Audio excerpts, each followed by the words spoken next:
the NFC big boys. Let's talk about the Saints. Taysom Hill starting at quarterback again in Atlanta against the Falcons. And Dan, we know he can run. And this is something that makes him playing good football right now, is his decision making. Nothing's there, feels the pocket collapse, gets that on the edge, and then I love this play action pass. A little bit of a blown coverage from the Falcons, but find the open receiver, Michael Thomas crossing, touchdown.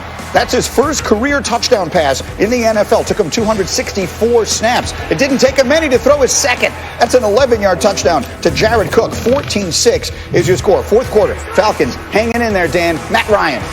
Matt Ryan playing so good, such good football. I love that ball up over that defender in front of that front pylon. Gage has really stepped up and been a player for this offense. So it was 21-16 and then trying to get it in under 2 minutes to go. Todd Gurley going nowhere, going backwards. Sets up a 4th and 9. Ryan's going to throw it up. Julio Jones able to get a hand on it, but not quite. So 9 seconds left. Rex, the Falcons are going to try a Hail Mary. Cover zero. You got to play cover zero here. Stunningly, the Saints do not bring the house on this play. Ryan launches it.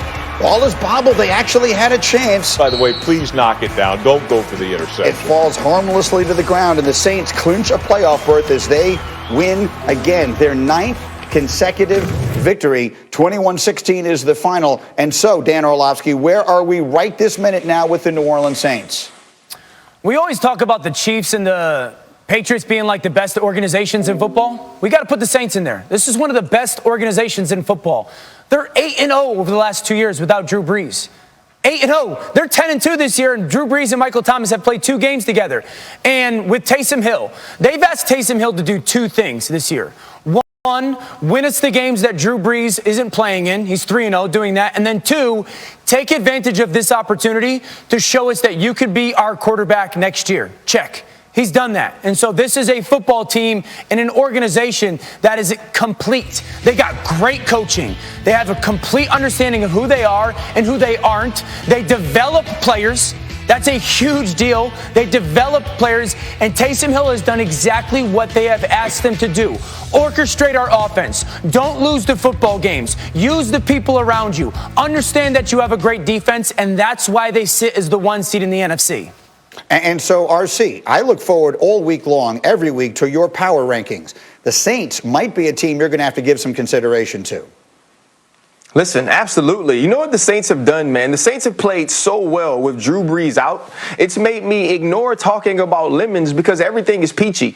The way that this defense has come out and played in Drew Brees' absence, also starting before Drew Brees got hurt, because we could go back to the Tampa Bay Buccaneers and the dominance that we got to see from this secondary, from this front line, and from these linebackers. And this team just continues to get better. And you know, I look at the Kansas City Chiefs and I think to myself, when you watch this offense, God, this is the best football that's being played in the league. But now, when I look at the New Orleans Saints as a unit, this defense is the best unit in football. Himbo sent me over a stat. The Saints are allowing 4.2 yards per play. Do you know what that means? They are turning everybody into a team that plays offense worse than the Jets, because the Jets average 4.7. So imagine that. Every team that steps onto the field with the New Orleans Saints is now coached by Adam Gase and Greg Williams. That's a team you want to play for, because that's the type of offenses you want to play against. And the New Orleans Saints have set themselves up to not only be the best team in the NFC, they may be the best team in the NFL. It's a very strong point, and I'm sorry I blacked out for a brief moment while you were saying that, the way you brought it up. But, Rex, let me just come to you on this thought. Saints look extraordinarily dangerous in that NFC. But if Taysom Hill is their quarterback, because the injuries Drew Brees is coming back from are serious injuries. They say he's on pace to come back week 14. But if it has to be Taysom Hill, can that team go to the Super Bowl, that defense, with that quarterback? Man, with that defense, it can travel, certainly. But when I look at it, I think it's crazy. Look, Taysom Hill is playing outstanding. And next week they play the Eagles. Well, we know the Eagles can't stop a quarterback running thing. Right. You know, so whatever you do, and I saw Shefty's report that Drew Brees can play, don't do that. Leave Taysom Hill in there. Make sure Drew Brees is 100%. But, Greeny, with this defense, I'm going to tell you, Ryan Clark and I have been part of some unbelievable defenses. What I saw, that play that we had with Todd Gurley running, okay, you saw the first guy miss, the second guy miss, the third guy miss, and Demario Davis cleaned it up for a 6-yard loss.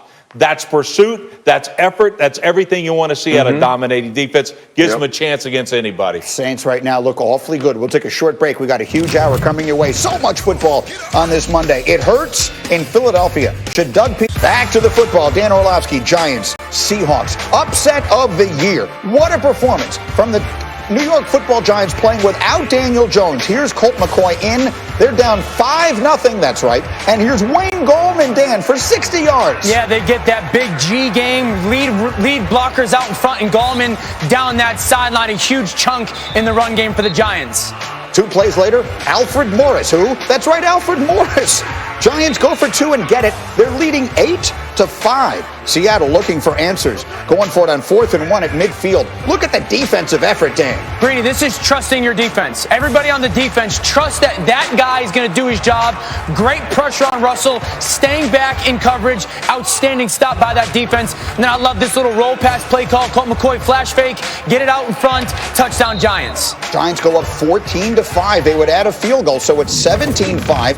Fourth quarter, Russell Wilson trying to make something happen, and he'll find Chris Carson, who had, for the most part, Rex, a tough day. Yeah, he did. He had like 2 drops, and now he's going to end up catching the toughest ball thrown to him for a touchdown. But a great pass by Russell Wilson. So it's 17-12. Seahawks now need a touchdown to win on a 3rd down. How about Leonard Williams, Rex? Yeah, I wish the Jets had players like that. He really is playing like the best player in the draft when he came out. And so here's your final chance for the Seahawks, 4th and 18. Stunningly, the Giants don't go 0 blitz. Wilson throws up a prayer. Yeah, they tried to win the game, Greedy. That's just what it looks like to me. And they do. And they remain in first place in the NFC East with a stunning 17-12 win. Extraordinarily impressive. This is a team that was 0-5. They were 1-7. And here they come. Ryan Clark, what is the first thing we say about the Giants and their coach, Joe Judge, today? Man, ain't Joe Judge everything the Detroit Lions thought Matt Patricia was going to be? The thing that the Detroit Lions were waiting and allowing Matt Patricia time to become. Joe Judge has become that in the first season for the New York Giants. The New York Giants are the best team in the NFC East for one reason. They're the only team with an extremely consistent trait. And that consistent trait is the most important trait anyone in the NFC East has. They absolutely compete all out 100% every single snap, every single game. They are physical.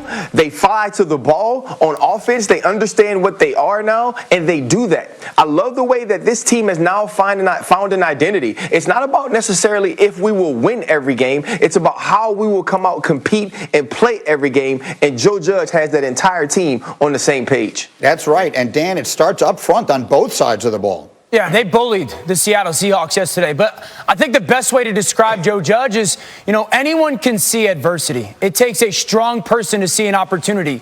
Greeny, you mentioned this team was 1-7. How did he not lose this locker room? Not only not lose it, but really galvanize it. And they have decided and started to play bully football on both sides of the line of scrimmage. Now think about it. Football, for all the X's and O's that we love, and I love them more than anybody, is about the line of scrimmage. And you talk about a team that no one's going to want to play here in the last month of this season and probably leading into the playoffs because they're going to win this division. And now you're talking about a football team that as long as the quarterback doesn't give the ball away, you got to get punched in the mouth for 70 snaps. They're going to be physical. They believe in their coach. Their coach has instilled belief in their players, and their locker room thinks we are a good football team. It's not the we're the best team in the bad division thought process. They think we are a good football team, and because of our physicality, we can beat anyone that we're going to play.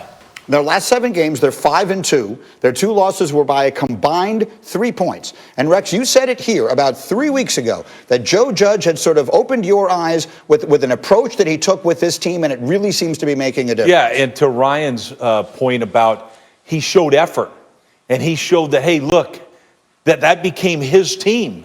And the guys, they had to be like, that's for the first time, this guy was all about positive. And about how, now we're that team that I had that vision for. And that's how his team's playing. Ever since that moment, this team has taken off. And when I look at it, this defense is legit. And we talk about Leonard Williams. Leonard Williams, when he came out in the draft, I thought was the best player in the draft. All right? Never played that way for the Jets. Well, he's playing like that way now. And so to me, this team, And look, you know I believe in Daniel Jones. Another thing I was right on when I said he was the best quarterback in New York. He's still the best quarterback in New York. When they get him playing like that, this team just won against the Seattle Seahawks with Colt McCoy at quarterback, right? Who can't play dead in a B Western, and yet they won the game. So to me, I love the way this football team is. Look, RC, we'll see what Washington does today against Pittsburgh in an unusual 5 o'clock on a Monday afternoon game. But right now, the Giants not only look like a